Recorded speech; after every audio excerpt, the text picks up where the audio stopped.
ఇక్కడున్న మిత్రులకు దేశ ప్రజలందరికీ తెలుసు, డిసెంబర్ 9, 2009 నాడు యూపీఏ చైర్పర్సన్ శ్రీమతి సోనియా గాంధీ గారి నేతృత్వంలో ఆనాటి భారత ప్రధానమంత్రి డాక్టర్ మన్మోహన్ సింగ్ గారు తెలంగాణ రాష్ట్ర ఏర్పాటు ప్రక్రియను ప్రారంభించిందని ఆనాటి హోంశాఖ మహాత్యులు చిదంబరం గారు ప్రకటించిన ఒక మంచి రోజు చిదంబరం గారు డిసెంబర్ 9, 2009 నాడు తెలంగాణ రాష్ట్ర ఏర్పాటు ప్రక్రియను ప్రారంభిస్తున్నామని ప్రకటించడంతో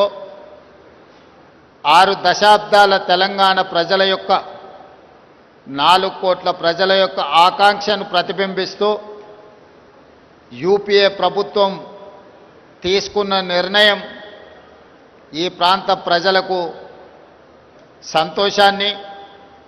ఆత్మగౌరవాన్ని అందించినాయి.